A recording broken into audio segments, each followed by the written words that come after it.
दोस्तों budget under 50,000 में आज हम बात करेंगे हमारे एक और पड़ोसी देश की, जो है भूटान। 2020 से पहले भूटान इंडियन टूरिस्ट से कोई भी चार्जेस नहीं लेता था, लेकिन भूटान गवर्नमेंट ने डिसाइड किया कि जून 2020 से वो इंडियन टूरिस्ट पे कुछ मिनिमल चार्जेस लगाएगा। लेकिन फिर 2020 में आता है कोविड, जिससे पूरा वर्ल्ड का टूरिज्म अफेक्ट होता है और पूरे वर्ल्ड में टूरिज्म बंद हो जाता है। फाइनली 2022 आते तक कोरोना केसेस कम होने लगते हैं और दुनिया अपना टूरिज्म ओपन करने लगती है, जिसके बाद भूटान भी 23 सितंबर 2022 को अपना टूरिज्म दुनिया के लिए ओपन करता है। तो आज की वीडियो में मैं आपको बताऊंगा कि पहले से क्या क्या चेंजेस हुए हैं भूटान ट्रैवल में, पहले से अब कितना एक्स्ट्रा पे करना पड़ेगा, क्या क्या डॉक्यूमेंट्स रिक्वायरमेंट है भूटान ट्रैवल करने के लिए, वो सब डिटेल्स आज के इस वीडियो में मैं आपको देने वाला हूँ। तो अगर वीडियो इन्फॉर्मेटिव लगे और पसंद आया तो चैनल को सब्सक्राइब और वीडियो को लाइक जरूर करके जाना। तो आइए चलिए फिर वीडियो को शुरू करते हैं।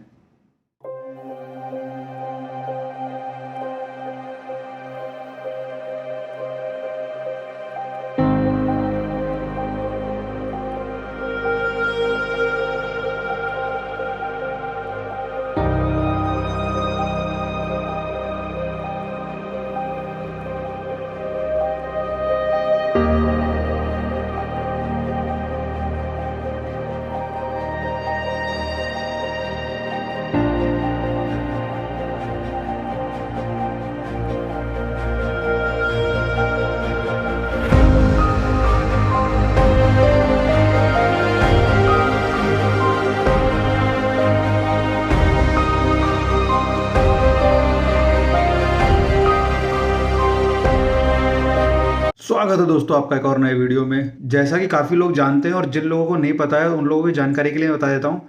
भूटान ने इंडियन टूरिस्ट पे 1200 रुपये पर डे पर पर्सन के चार्जेस लगाना स्टार्ट कर दिया है, जिसको भूटान ने सस्टेनेबल डेवलपमेंट फीस का नाम दिया है। और इसके अलावा एक और चेंज किया है भूटान गवर्नमेंट ने, जिसमें आपको भूटानीज गाइड हायर करना मैंडेटरी हो गया है, जो आपको आराम से इंडिया भूटान बॉर्डर पे मिल जाएगा। वैसे तो आपको पूरा ट्रैवल प्लान आपको टूर गाइड ही बना देगा, मगर इस वीडियो को देखने से आपको ये फायदा होगा कि आपको ट्रिप प्लान करने से पहले अपने ट्रिप का खर्चे का लगभग थोड़ा बहुत आइडिया हो जाएगा कि आपको कितना खर्चा होने वाला है। इस वीडियो में मैं आपको पूरा डिटेल में बताऊंगा कि किस टूरिस्ट अट्रैक्शन पे लगभग आज की तारीख में कितना पैसा लग रहा है और गाइड कितना पैसा लेगा और आपका जो टोटल प्लान होगा वो कितने बजट तक का जा सकता है। चलिए फिर शुरू करते हैं। भूटान, जिसको लैंड ऑफ थंडर ड्रैगन भी कहा जाता है, जो इंडिया के नॉर्थ ईस्ट में स्थित है। भूटान अपने नॉर्थ में चाइना और साउथ में इंडिया से लैंड बॉर्डर शेयर करता है। भूटान, जो अपने चारों तरफ से हिमालय के ऊंचे ऊंचे पर्वतों से घिरा हुआ है, एकमात्र पूरी दुनिया में कार्बन नेगेटिव देश है।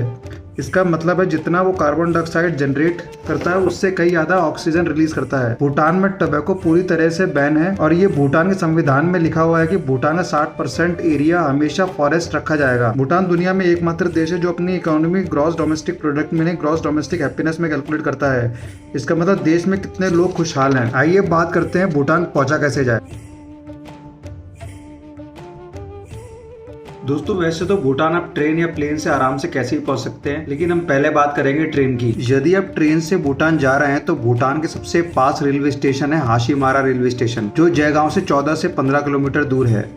जयगांव इंडिया भूटान बॉर्डर पे इंडिया का आखिरी गांव है और ये रेलवे स्टेशन देश के अधिकतर स्टेशन से वेल कनेक्टेड नहीं है। इसलिए अगर आपको इस स्टेशन के लिए ट्रेन ना मिले तो आप न्यू जलपाईगुड़ी के लिए भी ट्रेन की सुविधा ले सकते हैं। ये रेलवे स्टेशन देश की काफी रेलवे स्टेशन से वेल कनेक्टेड है और यहाँ से जयगांव की दूरी लगभग 102 किलोमीटर है, जहाँ पहुँचने के लिए आप बस की सुविधा ले सकते हैं, जिसका किराया लगभग 400 से 500 रुपए तक का होगा। और दोस्तों यदि आप फ्लाइट से भूटान जाना चाहते हैं तो भूटान में एक ही इंटरनेशनल एयरपोर्ट है, जो है पारो इंटरनेशनल एयरपोर्ट, जहाँ पर सिर्फ 2 ही एयरलाइंस काम करती हैं, भूटान एयरलाइंस और ड्रक एयर। पर दोस्तों आप इन दोनों एयरलाइंस की बुकिंग आप इनकी ऑफिशियल वेबसाइट से ही कर सकते हैं, जिसका किराया लगभग 40,000 से 50,000 रुपए तक हो सकता है, जो कि काफी महंगा है। इसलिए दोस्तों फ्लाइट के लिए भूटान के सबसे पास बागडोगरा एयरपोर्ट का इस्तेमाल कर सकते हैं, जिसके लिए आपको इंदिरा गांधी इंटरनेशनल एयरपोर्ट से 8,000 रुपए से लेकर के 10,000 रुपए तक का रिटर्न फेयर पड़ सकता है। और बागडोगरा एयरपोर्ट से आपको जयगांव के लिए आराम से टैक्सी की सुविधा मिल जाएगी, जिसमें शेयरिंग टैक्सी लगभग आपको 800 से 900 रुपए की पड़ सकती है और पर्सनल टैक्सी 2,500 रुपए से लेकर के 3,000 रुपए तक की पड़ सकती है। बागडोगरा से जयगांव की दूरी लगभग 160 किलोमीटर है और इसको तय करने में आपको 3 से 4 घंटे लग सकते हैं। दोस्तों जयगांव आने के बाद आपको आना होगा फुनशलिंग, जो कि भूटान में पड़ता है। फुनशलिंग घूमने के लिए आपको कोई परमिट की जरूरत नहीं पड़ती है, पर यहाँ से आगे जाने के लिए आपको परमिट बनवाना पड़ेगा, जो कि आपका सारा काम आपका गाइड करेगा। जी हाँ, आपको भूटान ट्रैवल करने के लिए गाइड करना मैंडेटरी हो गया है, जिसकी कॉस्ट आपको 1200 रुपए से लेकर के 2,000 रुपए तक की पर डे पड़ सकती है। आइए बात करते हैं परमिट लेने के लिए आपको कौन कौन से डॉक्यूमेंट्स की जरूरत पड़ने वाली है।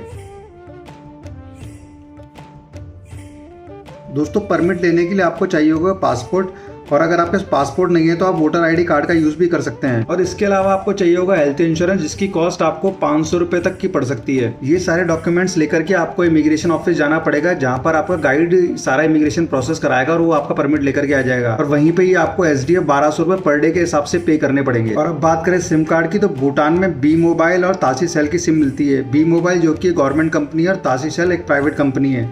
तो आप इन दोनों में से किसी की भी सिम ले सकते हैं, जिसकी कॉस्ट आपको 200 रुपए से लेकर के 250 रुपए तक की पड़ेगी। और अब बात करें करेंसी की, तो भूटान की करेंसी है यल्ट्रम, जिसकी वैल्यू 1 रुपए के बराबर है। और वैसे इंडियन रुपए भी भूटान में इजीली एक्सेप्टेबल है। पुंछलिंग से आपको टैक्सी करनी होगी भूटान के आगे के शहरों में जाने के लिए, जिसकी कॉस्ट आपको 3000 रुपए से लेकर के 4000 रुपए तक पड़ सकती है। और अगर आपका ग्रुप बड़ा है तो ट्रैवलर भी कर सकते हैं, जिसकी कॉस्ट आपको 7000 से लेकर के 8000 रुपए तक की पड़ सकती है। तो दोस्तों इस वीडियो में मैं आपको 4 से 5 दिन का ट्रिप प्लान बताने वाला हूँ। दोस्तों अगर आप बात करें स्टे की, तो भूटान गवर्नमेंट ने मेजर चेंज किया है। आपको स्टे के लिए मिनिमम 3 स्टार होटल करना पड़ेगा, जो कि आप booking.com से बुक करा सकते हैं, या फिर अपने गाइड को बोलेंगे तो वो भी उसको अरेंज कर देगा, जिसकी कॉस्ट आपको 2500 रुपए से लेकर के 3500 रुपए तक की पड़ेगी। और अब बात करें खाने पीने की, तो खाने पीने का आपको 1000 से 1200 रुपए पर डे का पड़ सकता है। दोस्तों अब चलते हैं कि भूटान में कौन कौन से शहर और कौन कौन सी साइट सीइंग कवर करेंगे। तो सबसे पहले हम कवर करेंगे टिम्फू, जो भूटान की कैपिटल भी है। टिम्फू से फुंचलिंग का जो डिस्टेंस है वो लगभग 148 किलोमीटर है, और इसको कवर करने में आपको 5 से 6 घंटे लगेंगे। तो फर्स्ट डे तो आपको परमिट लेने और टिम्फू पहुंचने में ही लग जाएगा, फिर भी आप फर्स्ट डे टिम्फू की नाइट लाइफ एंजॉय कर सकते हैं। अब हम आते हैं डे 2 पे। तो डे 2 पे आप अपने दिन की शुरुआत सबसे पहले डोरडेमा बुद्धा स्टैचू से करेंगे, जिसकी एंट्री फीस लगभग 1000 रुपए है, जहाँ पर आपको दिखेगी लॉर्ड बुद्धा की 169 फीट की स्टैचू, और काफी सुंदर आर्किटेक्चर है जिसको आप एंजॉय करेंगे। बुद्धा पॉइंट के बाद आप जाएंगे ताकिन प्रिजर्व, जिसकी एंट्री 300 रुपए है। ताकिन भूटान का नेशनल एनिमल है, और as per information takin is exclusive to Bhutan. ये स्पीसीज और कहीं नहीं मिलती। ताकिन फ्यूजन है गोट और काऊ का। इसके अलावा आप विजिट कर सकते हैं तासीसो जोंग। जोंग एक एडमिनिस्ट्रेटिव बिल्डिंग होती है जो रिलीजियस पर्पस के लिए भी यूज होती है। ये टूरिस्ट विजिट के लिए 5 PM to 6 PM ओपन होती है, क्योंकि तासीसो Jong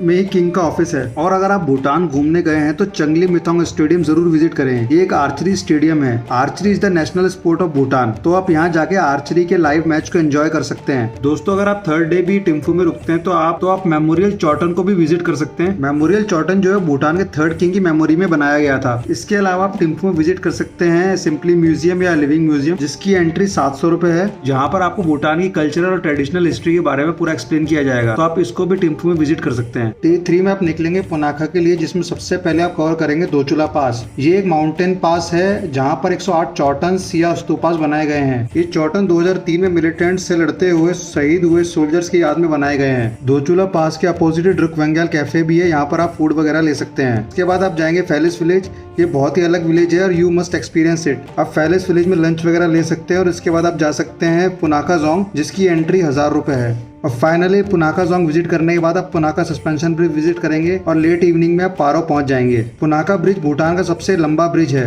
and last and final day आप विजिट करेंगे टाइगर नेस्ट, जिसको पारो तक्सांग भी बोलते हैं। ये भूटान का मस्ट विजिट प्लेस है, जिसकी एंट्री 2000 रुपए है। टाइगर नेस्ट भूटान की होली बुद्धिस्ट मोनेस्ट्री है, जहाँ पहुंचने के लिए आपको ट्रैक करके जाना होगा, जिसमें आपको ऑलमोस्ट 6 से 7 घंटे लगेंगे, और आपका 4th डे पूरा टाइगर नेस्ट विजिट करने में ही निकल जाएगा। और अगर आप ट्रिप को थोड़ा एक्सटेंड करना चाहते हैं तो आप हा वैली को भी विजिट कर सकते हैं। ये पारो से लगभग 60 से 65 किलोमीटर दूर है। तो दोस्तों इस तरीके से आप अपना भूटान ट्रिप प्लान कर सकते हैं। चलिए आइए फिर देख लेते हैं आपका भूटान ट्रिप पे लगभग कितना एक्सपेंस होने वाला है। तो मैं माने चलता हूँ मिनिमम 2 लोग ट्रैवल कर रहे हो तो पर पर्सन आपको कितना एक्सपेंस आने वाला है। तो सबसे पहले तो आएगा आपका फ्लाइट कॉस्ट, जो होगा लगभग 8 से 10,000 रुपए। उसके बाद आपका आएगा टैक्सी का खर्चा बागडोगरा टू जयगांव, जो होगा लगभग 2500 रुपए। देन फिर आएगा आपका ट्रैवल इंश्योरेंस, जिसकी कॉस्ट पड़ेगी आपको 500 रुपए। और फिर उसके बाद आपका होगा SDF चार्ज, जो होगा 1200 रुपए पर डे का। देन फिर गाइड कॉस्ट जो होगी 1500 रुपए। तो पर पर्सन आने वाला है 750 रुपए के आसपास। फिर उसके बाद आएगी टैक्सी सर्विस, जो आपको भूटान में लेनी पड़ेगी, जो पर पर्सन आपका लगभग पड़ेगा 1500 रुपए। फिर आपका स्टे आएगा लगभग 1000 रुपए से लेकर 1500 रुपए तक का पर पर्सन का। देन फिर फूड जो होगा आपका 1000 रुपए पर डे का। और फाइनल आपका आएगा साइट सीइंग का, जो अप्रोक्सीमेटली 5 से 6000 रुपए आपको पड़ने वाला टोटल कॉस्ट। दोस्तों आप इसको एक बार पॉज करके देख सकते हैं। तो दोस्तों आपका लगभग अप्रोक्सीमेटली खर्चा आपका 40 से 50,000 के बीच में आने वाला भूटान ट्रिप का, जिसके अंदर इंक्लूड होंगे आपकी 3 सिटीज टिम्पू, पुनाखा और पारो। तो दोस्तों मैंने पूरी कोशिश करी कि इस वीडियो में आपको भूटान ट्रिप की कंप्लीट डिटेल दे पाऊं, और उम्मीद करता हूं कि ये वीडियो आपको इन्फॉर्मेटिव लगा होगा। और आपको वीडियो इन्फॉर्मेटिव लगा तो आपको पता है क्या करना है, चैनल को सब्सक्राइब करना और वीडियो को लाइक करना है। चलिए फिर मिलते हैं नेक्स्ट वीडियो में एक और नई कंट्री की ट्रैवल गाइड के साथ। तब तक के लिए गुड नाइट, शुभ रात्रि, शब्बा खैर।